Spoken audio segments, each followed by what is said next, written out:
বিকেলে ইন্দ্র অফিস থেকে ফিরতেই কোথা থেকে ছুটে এলো রুনি। ইন্দ্রর পায়ে পায়ে চলতে লাগলো। ত্রিনা, ত্রিনা, চিৎকার করে উঠল ইন্দ্র। তোমাকে না বলেছি আমার বিড়াল অসহ্য লাগে।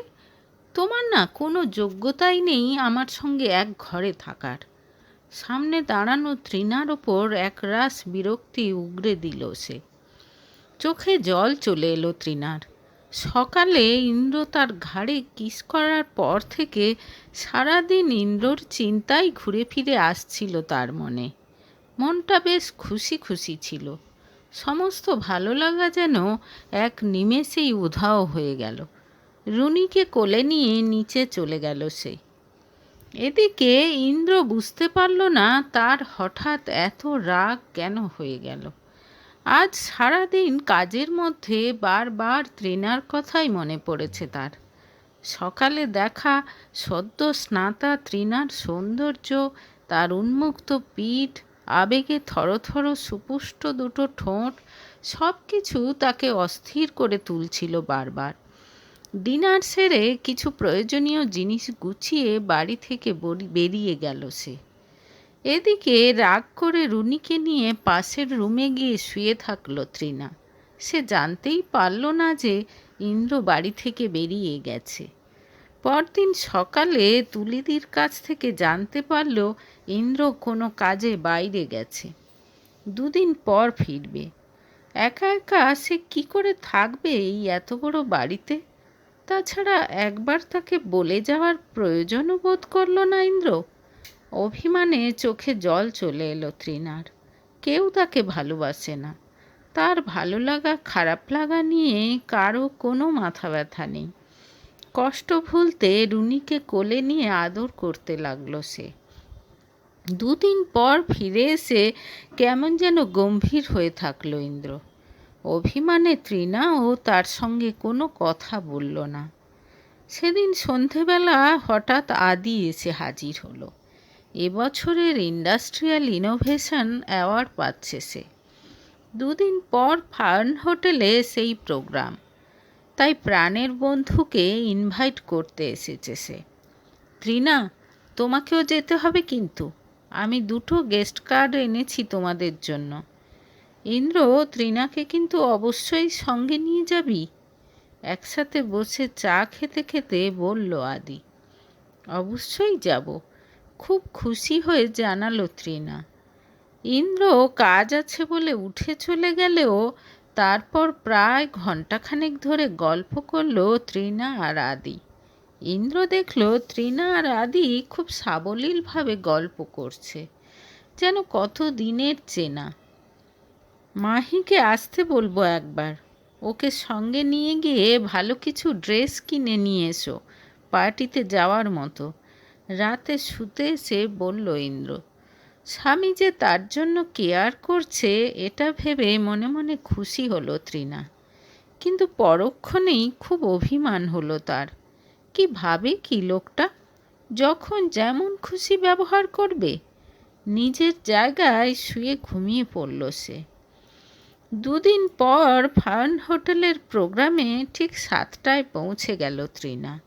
ইন্দ্র পরে আসবে। মনে মনে খুব আনন্দ হচ্ছিল ত্রিনার। নিজেকে যেন মুক্ত বিহঙ্গ মনে হচ্ছে।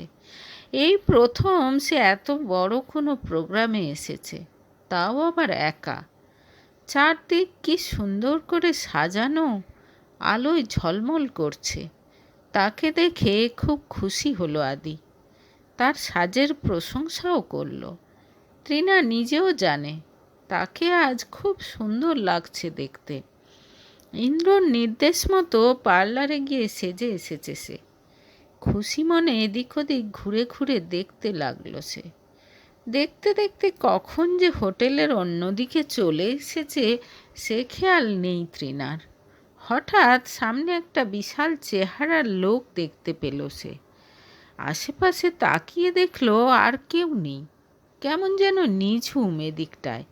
উল্টো দিকে ঘুরে তাড়াতাড়ি পা চালালো ত্রিনা, কিন্তু কয়েক সেকেন্ডের মধ্যেই সে বুঝতে পারল কেউ পেছন থেকে তার হাত ধরে ফেলেছে। চমকে পেছন ফিরে ত্রিনা দেখল সেই অদ্ভুত দর্শন লোকটা, মুখে তার বিচ্ছিরি হাসি। হ্যাঁচকা মেরে তৃণাকে একেবারে নিজের কাছে টেনে আনলো লোকটা। তারপরই জোর একটা ধাক্কা মেরে উল্টো দিকের দেওয়ালে চেপে ধরল তাকে। গা গুলিয়ে উঠল তৃণার। শরীরের সর্বশক্তি দিয়েও লোকটাকে ঠেলে সরাতে পারল না সে। ততক্ষণে লোকটার হাত উঠে এসেছে তৃণার শরীরে। এদিকে ইন্দ্র এসে কোথাও দেখতে পেল না তৃণাকে। আদি জানিয়েছে একটু আগেই সে এখানে ছিল। অস্থির হয়ে ওঠে ইন্দ্র। এদিক ওদিক ঘুরে কোথাও দেখতে পায় না সে তৃণাকে। চিন্তা শুরু হয়ে যায় তার। করিডোর ধরে এগিয়ে যায় সে। অবশেষে দূর থেকে একটা লোককে দেখতে পায় সে। লোকটা কি করছে পেছন থেকে কিছুই বোঝা যাচ্ছে না। কৌতূহলী হয়ে এগিয়ে যায় ইন্দ্র, আর তারপরই বুঝতে পারে সব কিছু। ছুটে গিয়ে লোকটাকে টেনে সরায় সে। কাঁদতে কাঁদতে তাকে জড়িয়ে ধরে তৃণা। ততক্ষণে ইন্দ্রর চিৎকারে লোকজন জড়ো হয়ে গেছে। সিকিউরিটি এসে টানতে টানতে নিয়ে যায় লোকটাকে। পরম মমতায় তৃণাকে বুকে জড়িয়ে তার মাথায় হাত বুলিয়ে তাকে শান্ত করে ইন্দ্র। ইন্দ্রর বুকে মাথা রেখে জীবনে এই প্রথম খুব নিরাপদ বোধ করল তৃণা। সেই কোন ছোটবেলা থেকে একা একা লড়াই করে সে ক্লান্ত। একটা মিথ্যে, তার সঙ্গে জড়িত প্রহার প্রমাণ অপরাধ বোধ, সকলের ঘৃণ্য দৃষ্টি, বৈষম্যমূলক আচরণ, এই সব কিছু সে একা সয়ে আসছে এত বছর। ভরসার একটা কথাও সে আজ পর্যন্ত কারো কাছ থেকে শোনেনি। কেউ কোনোদিন পাশে এসে দাঁড়ায়নি, এক ফোঁটা চোখের জল মুছিয়ে দেয়নি। ইন্দ্রর আলিঙ্গনে নতুন করে যেন শক্তির সঞ্চার হলো তার শরীরে। চলো ডিনার করে নিই, নরম গলায় বলল ইন্দ্র। শক্ত করে তৃণার হাত ধরে খাওয়ার জায়গায় এলো সে। আদি অনেকবার করে ক্ষমা চাইল তৃণার দিকে নজর না রাখার জন্য। তৃণার যদি কিছু হয়ে যেত আমি তোকে ছেড়ে দিতাম না, কড়া গলায় বন্ধুকে জানালো ইন্দ্র। তার জন্য ইন্দ্র প্রাণের বন্ধুকে এরকম কথা বলছে। কৃতজ্ঞতায় বুকটা ভরে গেল তার। সেদিন রাতে ঘুমের মধ্যে আবার কান্না শুরু করলো তৃণা। সঙ্গে সেই একই কথা, আমি কিছু করিনি, বিশ্বাস করো আমি কিছু করিনি। ধাক্কা মেরে তাকে সেই মুহূর্তে ঘুম থেকে তুলল ইন্দ্র। কি হয়েছে, কাঁদছো কেন? বেশ কিছুক্ষণ সান্ত্বনা দেওয়ার পর শান্ত হলো তৃণা। ইন্দ্র তাকে বুকে জড়িয়ে বসে আছে। তৃণার মনে হলো এই একটা মানুষ পাশে থাকলে সারা দুনিয়ার সঙ্গে সে লড়তে পারবে। আজ তোমাকে বলতেই হবে, কি স্বপ্ন দেখো তুমি? ইন্দ্র জোরাজুরিতে শেষমেশ বলতে রাজি হলো তৃণা। আমার তখন মাত্র 7 বছর বয়স। একদিন আমি আর আমার যমজ ভাই জয় বাগানে খেলছিলাম। খেলতে খেলতে আমরা কখন পুলের ধারে চলে এসেছিলাম বুঝতে পারিনি। হঠাৎ জয় বলল ও সুইমিং পুলে নামতে চায়। আমি ওকে বারণ করলাম। বাগানের মধ্যেই খেলতে লাগলাম আমরা। কিছুক্ষণ পর আমার খুব জল তেষ্টা পেল। আমি ঘরে এসে জল খেয়ে আবার বাগানে চলে গেলাম। গিয়ে আমি জয়কে কোথাও দেখতে পেলাম না। জয় জয় বলে কয়েকবার ডাকলামও। তারপর আমি ঘরে চলে এলাম। কিছুক্ষণ পর বাগানের দিক থেকে চিৎকার চেঁচামেচি শুনতে পেলাম। ছুটে গিয়ে দেখি মা পুলের চারপাশে পাগলের মতো দৌড়াদৌড়ি করছে।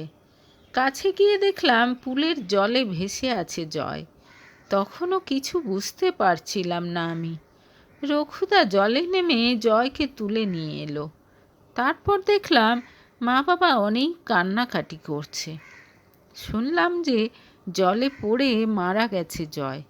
তখনও ব্যাপারটা ঠিক কি হচ্ছে বুঝতে পারছিলাম না। হঠাৎ দেখলাম দিদি বলল আমি নাকি জয়কে ঠেলে ফেলে দিয়েছি। আমি জয়কে মেরে ফেলেছি। কিন্তু আমি কেন জয়কে মেরে ফেলবো বলো? জয় আর আমি যমজ ভাই বোন ছিলাম, সারাক্ষণ একসঙ্গে খেলতাম আমরা। কিন্তু দিদি সমানে বলে গেল ও ওপরের ঘরের জানালা দিয়ে নিজের চোখে আমাকে কাজটা করতে দেখেছে। খুব অদ্ভুতভাবে মণি পিসি, মানে আমাদের যে দেখাশোনা করতো, সেও দিদির কথা সাপোর্ট করে গেল। সেও নাকি দূর থেকে দেখেছে আমি জয়কে ঠেলে ফেলে দিয়েছি। বাবা মার তখন সত্যি মিথ্যে যাচাই করার মতো অবস্থাই ছিল না। জয় ছিল তাদের চোখের মণি। সেই থেকে আমার মা খুব অসুস্থ হয়ে পড়ল। ঠিকমতো খাওয়া দাওয়া করতো না, শরীরের যত্ন নিত না। 2 বছর যেতে না যেতেই মা মারা গেল। আর সেই থেকে বাবা যেন রুদ্রমূর্তি ধারণ করলো। সারাক্ষণ দোষারোপ করতে লাগলো আমাকে। আমার জন্যই নাকি মা মারা গেছে। দিদির তখন 13 বছর বয়স, কিন্তু সে যেন বাবাকে আরও উস্কে দিতে লাগলো। ডাইনি, অপয়া এইসব নামে ডাকতে লাগলো আমাকে। আমি অনেক বোঝানোর চেষ্টা করলাম যে আমি কিছু করিনি, আমি কিছু জানি না, কিন্তু কোনো লাভ হলো না। পরিস্থিতি এমন হলো যে আমাকে দেখলেই রেগে যেত বাবা। ভয়ে ভয়ে নিজের রুম থেকে বেরোতাম না আমি। বাড়িতে কেউ এলে আমাকে নির্দেশ দেওয়া হতো আমি যেন বাইরে না বেরোই। আমার বাবার যে 2টো মেয়ে সেটা অনেকেই জানতো না, সবাই পৃথাকেই চিনত। আমার তো ঘরের থেকে বেরোনোই বারণ ছিল। নামমাত্র স্কুলে যেতাম আমি। সেই 7 বছর বয়স থেকেই ঘৃণা আর অপবাদ আমার নিত্য সঙ্গী। বাবা আর দিদি আমাকে অপমান করার বিন্দুমাত্র সুযোগ কোনো দিন ছাড়েনি। আমি কত চাইতাম বাবা আমাকে একটু আদর করুক, আমার সঙ্গে ভালো করে কথা বলুক, কিন্তু বাবা যেন আমাকে দেখলেই রাগে ফেটে পড়ত। মা মারা যাবার পর আজ পর্যন্ত কেউ কোনো দিন আমার সঙ্গে ভালো করে কথা বলেনি। এতদূর বলে আবার কান্নায় ভেঙে পড়ে তৃণা। তার বয়ান শুনে হতচকিত হয়ে পড়ে ইন্দ্র। কি বলবে কিছু বুঝে পায় না। সে নিজেও তো তৃণার উপর কম মানসিক অত্যাচার করেনি, তাকে নিজের স্ত্রীর স্বীকৃতিটুকু পর্যন্ত দেয়নি। তুমি বিশ্বাস করো, আমি সত্যি কিছু করিনি, কিন্তু বেশ কয়েক বছর ধরে আমি ঘুমের মধ্যে দেখি জলে ডুবে যেতে যেতে জয় আমাকে বলছে, কেন এরকম করলি আমার সাথে? জয়ের অভিযোগ যেন আমি কিছুতেই ভুলতে পারি না। সারা দিন জয়ের করুণ মুখটা আমাকে তাড়া করে বেড়ায়। আমি এর থেকে মুক্তি চাই ইন্দ্র। অসহায় 2 চোখ তুলে করুণ আর্তি জানায় তৃণা। তারপর আবার কান্নায় ভেঙে পড়ে। মনটা দুঃখে ভরে ওঠে ইন্দ্রর। 7 বছরের একটা বাচ্চার যখন হেসে খেলে বেড়ানোর কথা, সেই সময় থেকে তাকে গৃহবন্দী করে রাখা হয়েছে, অপরাধীর মতো ট্রিট করা হয়েছে তাকে। আমি বিশ্বাস করি তুমি কিছু করনি। তোমার মতো মেয়ে এরকম করতেই পারে না, তৃণার হাত ধরে বলল ইন্দ্র। তারপর আলতো চুমু খেলো তৃণার কপালে। ঘুমিয়ে পড়ো। ইন্দ্রর দরদ ভরা গলা শুনে আশ্বস্ত হয়ে ঘুমিয়ে পড়ল তৃণা। বিছানায় আধশোয়া হয়ে তার ঘুমন্ত মুখের দিকে তাকিয়ে থাকল ইন্দ্র। স্নেহ ভালোবাসা ভরা অদ্ভুত এক অনুভূতিতে আচ্ছন্ন হয়ে যাচ্ছে তার চিন্তা শক্তি। এক সময় সরে গিয়ে ঘুমন্ত তৃণার ঠোঁটে আলতো একটা চুম্বন এঁকে দিল সে। সঙ্গে সঙ্গে জেগে উঠল তৃণা। ছিটকে নিজেকে সরিয়ে নিল ইন্দ্র। আমি তো তোমার স্ত্রী ইন্দ্র, তাহলে আমাকে এরকম দূরে সরিয়ে রেখেছ কেন? জিজ্ঞেস করল তৃণা। ইন্দ্র বুঝতে পারল ভেতরে ভেতরে অস্থির হয়ে উঠছে সে।